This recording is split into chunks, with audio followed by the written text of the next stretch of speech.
In the meantime, Nigeria's inflation rate jumped to 25.80% in August 2023, showing 1.72 percent points higher than the 24.08% recorded in the previous month of July.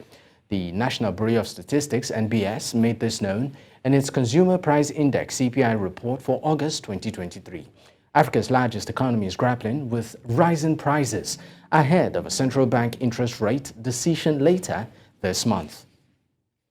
Now joining us to discuss this is Abiodun Kayode-Ali, an economist and tax manager at PwC Nigeria. Thank you so much for your time. Thank you for having me. All right, so let's get straight to it. The cost of living in Nigeria is rising, and of course, the rise of the inflation rate was announced by the National Bureau of Statistics at 25.80. What would you identify as the main driver of this current inflation?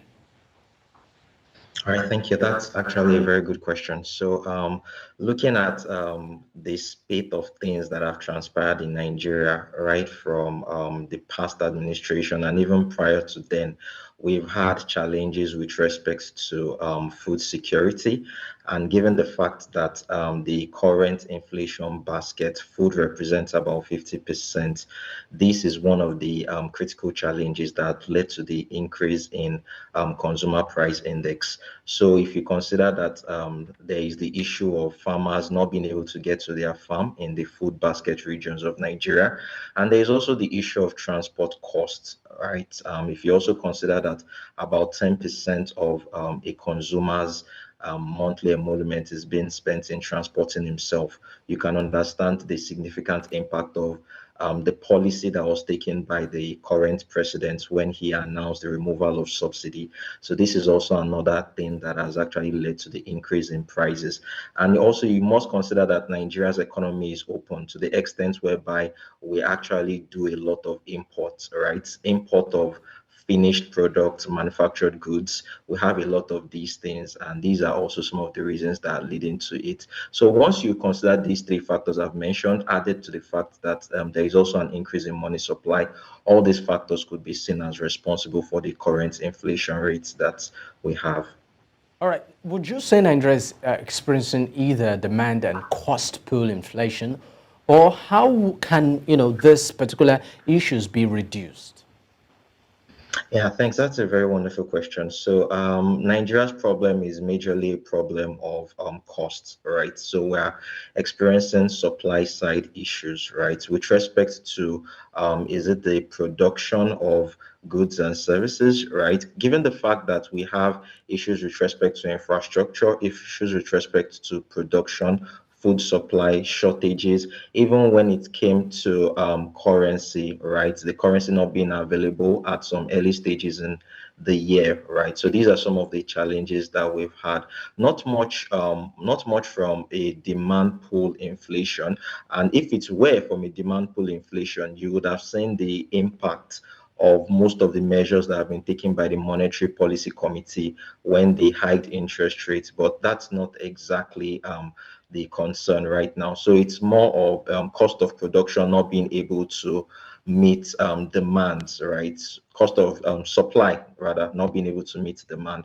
And that's because costs are high, right, for suppliers. And given even the fact that some items, right, some items have been discouraged for importation, these are some of the things that have also increased the costs. So if you look at rice, for instance, rice being a staple food, for most Nigerians, there is a demand for rice about 12 million metric tons per annum, right? Whereas currently we're only producing about 5.4 million metric tons. So that kind of gives a gap of about 6.4 or 6.6 million metric tons, right? So we then need to import that excess demand for rice. I know one interesting thing, rice currently in the global level is at a 15-year high, the prices of rice, because India has actually banned the export of rice. So there are a lot of global challenges that actually affecting us as well. So it's more of a supply side issue rather than a demand pull.